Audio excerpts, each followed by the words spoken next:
नमस्कार दोस्तों, स्वागत है आपका फिर से न्यू वीडियो में। और आज की वीडियो में हम जिस भक्त की घटना बताने जा रहे हैं, जिस भक्त का अनुभव बताने जा रहे हैं दोस्तों, वो अपने जीवन में इस तरह से टूट चुका था कि उसने आत्महत्या करने का फैसला कर लिया था। फिर अचानक बाबा ने उसके जीवन में वो परिवर्तन किए और उसको जीने की एक नई राह दी। आज हम जानेंगे उस वक्त की इस कहानी को। तो आगे बढ़ने से पहले रिक्वेस्ट है कि वीडियो को लाइक जरूर कीजिएगा, चैनल को सब्सक्राइब कीजिएगा अगर आप पहली बार हैं तो, और अगर आप फेसबुक पर इसको देख रहे हैं तो हमारे पेज को लाइक कीजिएगा। दोस्तों, ये कहानी पंजाब की है। पंजाब में लुधियाना शहर से रहने वाले रमेश, जो कि बाबा को बिल्कुल नहीं जानते थे, ना ही बाबा से उनका कोई लेना देना था, वो बताते हैं अपनी कहानी में कि एक बार कुछ गलत संगत की वजह से या गलत लोगों का साथ होने की वजह से उन्होंने कुछ ऐसा कार्य किया था जिसमें उनको नुकसान हुआ और उनके ऊपर मार्केट का बहुत सारा पैसा उधार हो गया। कर्ज इतना हो गया था कि वो अपने जीवन से इतना निराश हो गए थे। लोग उनको इतना ज़्यादा टॉर्चर करते कि वो किस तरह से पैसा उनका वापस करें। हार कर वो डिप्रेशन में रहने लगे और उस वक्त उनकी पत्नी गर्भवती थी और उनकी एक बेटी होने वाली थी। तो जब बहुत ज़्यादा वो दुखी हुए तो उन्होंने एक रात क्या फ़ैसला किया, वो सोचते हैं कि क्यों ना अब मैं सुसाइड कर लूँ। और सुसाइड करने का पूरा मन बनाकर एक रात 12 बजे के बाद वो छत पर गए। उस रात वो सुसाइड करने वाले थे। उन्हें लगा कि शायद सुसाइड कर लेने के बाद वो लोग जो प्रेशर डालते हैं पैसा मांगने का, वो लोग प्रेशर डालना बंद कर देंगे और मुझे इस जीवन से छुटकारा मिल जाएगा, क्योंकि वो पूरी तरह से हार चुके थे अपने जीवन से। जब वो रात 12 बजे छत पर पहुंचे तो कहते हैं कि उसी समय शायद ये बाबा की ही कोई कृपा थी कि उनकी पत्नी अचानक से उनके पीछे पीछे छत पर आ गई। उसको लगा कि आखिर इतनी रात में ये छत पर क्या करने के लिए जा रहे हैं। जब वो छत पर आई और आकर उनसे पूछती हैं कि आप इतनी रात में छत पर क्या कर रहे हो। हालांकि रमेश जी ने अपनी पत्नी को ये नहीं बताया कि मेरे मन में कुछ आत्महत्या जैसा विचार है या मैं कुछ ऐसा आज करने वाला हूँ या करने वाला था। उन्होंने उनसे कोई इस चीज़ को शेयर नहीं किया। और जब बार बार पत्नी ने पूछा कि इतनी रात में यहाँ क्या करो, तो उन्होंने कहा कि मुझे नींद नहीं आ रही है, इसीलिए मैं छत पर चला आया। लेकिन आखिर अर्धांगिनी अर्धांगिनी होती है। पत्नी उनके जो चिंता की लकीरें थी चेहरे पर, वो उसको साफ भांप गई। उन्होंने प्यार से उन्हें समझाकर कहा कि आप मुझे बताओ सही, क्या बात है, आप परेशान क्यों हो। तब उन्होंने अपनी पत्नी के साथ अपनी ये जो परेशानी थी वो उन्होंने बताया कि ऐसे ऐसे मुझसे कुछ हुआ और बाज़ार का मेरे ऊपर कुछ कर्ज़ है और कर्ज़ वाले मुझे परेशान करते हैं, मेरे पास पैसे नहीं हैं और ना ही कोई काम बन रहा है। पत्नी उनको समझाती है कि चलो सुबह हम इस पर बात करेंगे, फिलहाल अभी आप चलकर सो जाओ। वो अपना सुसाइड का जो उनका विचार था, उससे जो वो करने वाले थे उसको त्याग दिया और वो जाकर पत्नी के साथ नीचे जाकर फिर वो सो गए। सुबह ये बात उनके परिवार में, उनके भाइयों को, बहनों को, सबको पता चली। हालांकि आत्महत्या वाली बात किसी को नहीं पता थी, ना ही उन्होंने किसी के साथ शेयर की थी। लेकिन ये बात कि हाँ वो मार्केट का कुछ उनको पैसा देना है या कर्ज है, ये बात घर में खुली।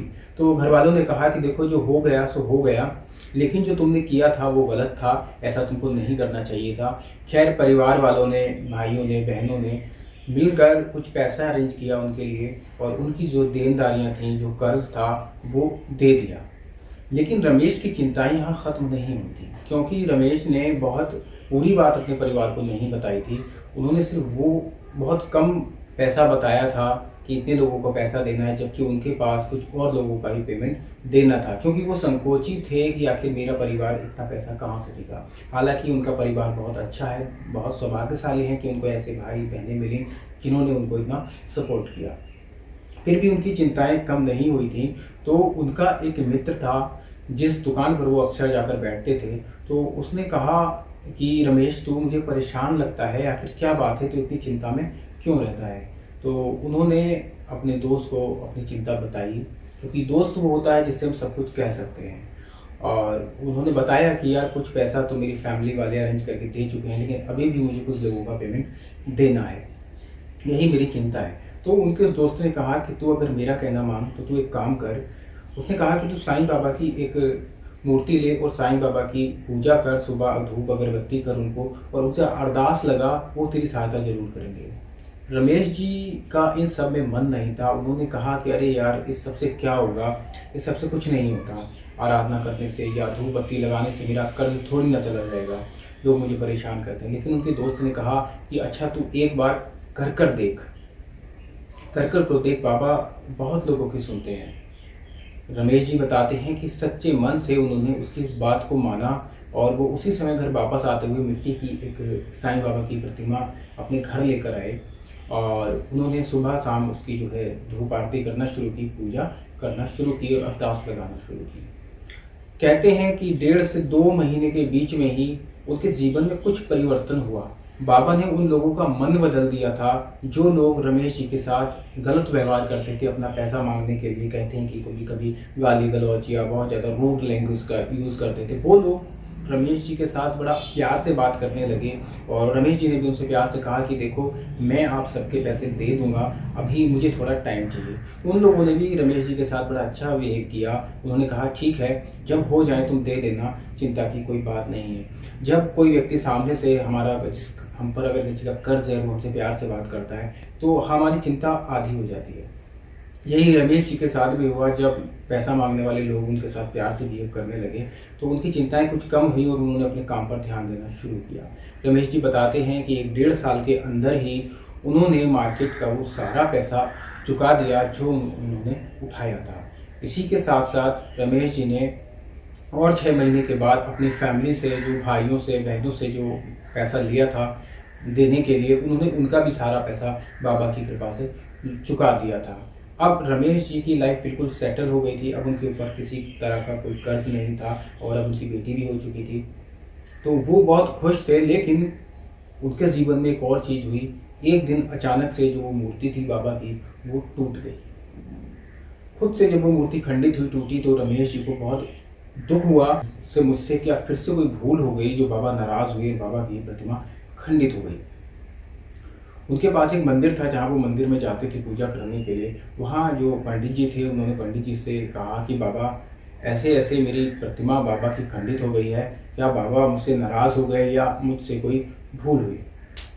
तो पंडित जी ने कहा कि क्या तुमने बाबा से कुछ मांगा था? तो उन्होंने कहा कि हाँ, मैंने बाबा से मांगा था। तो वो पूरा हुआ? उन्होंने कहा हाँ, बाबा से जो मैंने मांगा था वो मेरी मांग पूरी हुई है। तो पंडित जी ने कहा कि रमेश, तुम चिंता ना करो, बाबा ने जो तुम्हारी समस्या थी सॉल्व कर दी। अब बाबा किसी और की समस्या को सॉल्व करेंगे और जो मूर्ति खंडित हुई है आप उसको जल प्रवाह कर दो और बाबा की नया चित्र, नई प्रतिमा लेकर अरदास करो और बाबा की धूप आरती करते रहो। रमेश जी ने वैसा ही किया और बाबा की उस मूर्ति को जल प्रवाह कर दिया और नई मूर्ति ले आए और पूजा अरदास करने लगे। आज रमेश जी के पास सब कुछ है। कहते हैं कि आज मेरे पास अपना अलग घर है, गाड़ी है, बैंक बैलेंस भी है और किसी का कोई कर्ज नहीं है। जो कारोबार है वो भी उनका बहुत अच्छा चल रहा है। लेकिन बाबा ने अभी तक उन्हें शिरडी बुलाने का सौभाग्य नहीं दिया।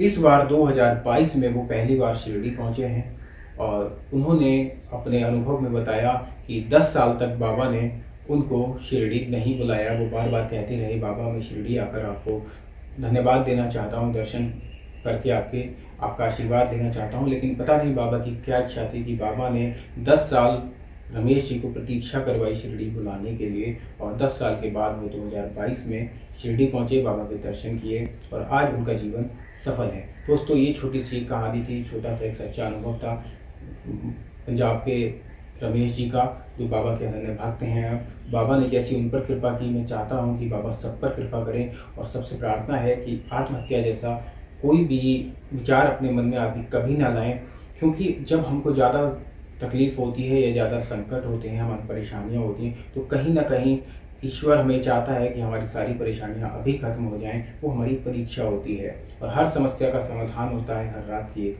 सुबह होती है। इसी के साथ बने रहिएगा वीडियो पर। वीडियो अच्छी लगी हो तो लाइक कीजिए, चैनल पर पहली बार है तो सब्सक्राइब कीजिए और फेसबुक पर अगर देख रहे हैं तो पेज को लाइक कीजिए। मिलते हैं फिर किसी अगली वीडियो में।